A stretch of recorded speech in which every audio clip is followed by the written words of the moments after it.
జంతర్ మంతర్లో విద్యార్థుల మీద దాడి నిన్న రాహుల్ గాంధీ గారి అరెస్టుపై ఈరోజు ఏఐసిసి పిసిసి ఆదేశాల మేరకు ఖమ్మం కాంగ్రెస్ కమిటీ ఆధ్వర్యంలో డిసిసి అధ్యక్షుడు నుతి సత్యనారాయణ ఆధ్వర్యంలో జడ్పీ సెంటర్లో ధర్నా నిర్వహించారు. ఈ ధర్నా కార్యక్రమంలో రాష్ట్ర వ్యవసాయ శాఖ మంత్రి తుమ్మల నాగేశ్వరరావు ఆషాఢ మాసం సందర్భంగా మన కాసం ఫ్యాషన్స్ కిలో చీరలు కొనండి, అరకిలో చీరలు ఉచితంగా పొందండి గారు కూడా పాల్గొన్నారు. మనతో ఇప్పుడు నుతి సత్యనారాయణ గౌడ్ గారు ఉన్నారు. వారితో మాట్లాడే ప్రయత్నం చేద్దాం. సార్ చెప్పండి, ఈ పరిణామాలన్నింటినీ మీరు ఎలా చూస్తారు? ఆర్టీవీ యాజమాన్యానికి ముందుగా నమస్కారం. నిన్న దేశంలో ఢిల్లీలో జంతర్ మంతర్లో జరిగినటువంటి కార్యక్రమం ఏదైతే ఉందో దేశవ్యాప్తంగా కూడా ప్రజలంతా గమనించారు.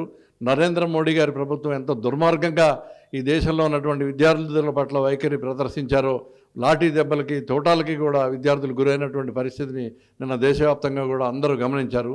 దానికి చలించినటువంటి మరి లోక్సభ పక్ష నాయకులు, కాంగ్రెస్ పార్టీ నాయకులు అయినటువంటి రాహుల్ గాంధీ గారు వెంటనే స్పందించి వాళ్ళ విద్యార్థుల పట్ల నిలబడి వాళ్ళకి న్యాయం చేయాలనే చెప్పి ఉద్దేశంతో జంతర్ మంతర్ దగ్గర కూడా నిన్న సాయంత్రం వరకు కూడా ధర్నా చేస్తే దుర్మార్గంగా వారిని కూడా లాఠీ దెబ్బలకు గురి చేసి పోలీసులు అమానుషంగా ప్రవర్తించి ఒక మాజీ ప్రధాని కుమారుడని కూడా చూడకుండా వారి కుటుంబ నేపథ్యం ఈ దేశంలో ప్రజలందరికీ కూడా తెలిసినటువంటి విషయం. నిస్వార్థమైనటువంటి జీవితాన్ని గడుపుతున్నటువంటి వ్యక్తులు, ప్రజా సంక్షేమమే పరమావధిగా నిలబడి ప్రజల కోసం నిరంతరం నిలబడ్డటువంటి వ్యక్తి రాహుల్ గాంధీ. కాబట్టి అటువంటి వ్యక్తిని కూడా నిన్న లాఠీ దెబ్బలకి గురి చేసి నరేంద్ర మోడీ గారు నిరంకుశంగా వ్యవహరించిన తీరుని దేశవ్యాప్తంగా ఉన్నటువంటి ప్రజలందరూ, ముఖ్యంగా కాంగ్రెస్ శక్తులందరూ కూడా ఖండించారు. ఈరోజు అందులో భాగంగానే రాష్ట్ర కాంగ్రెస్ కమిటీ పిలుపు మేరకు, మా రాష్ట్ర కాంగ్రెస్ కమిటీ అధ్యక్షులు మహేష్ కుమార్ గౌడ్ గారి పిలుపు మేరకు ఈరోజు ఖమ్మం జిల్లాలో బ్రహ్మాండమైనటువంటి ర్యాలీ భారతీయ జనతా పార్టీకి వ్యతిరేకంగా చేపట్టాం.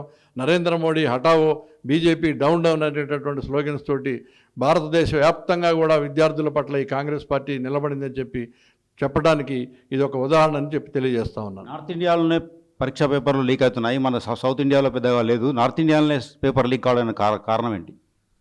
అమిత్ షా గారి నాయకత్వంలో ఈ భారతీయ జనతా పార్టీ ఆధ్వర్యంలో ఖచ్చితంగా ఉత్తర భారతదేశం నుంచి లీక్ కావడానికి ప్రధాన కారకులు ఖచ్చితంగా అమిత్ షా గారు అని చెప్పి దేశంలో ఉన్నటువంటి విద్యార్థులంతా కూడా నమ్మి తిరుగుబాటు చేశారు.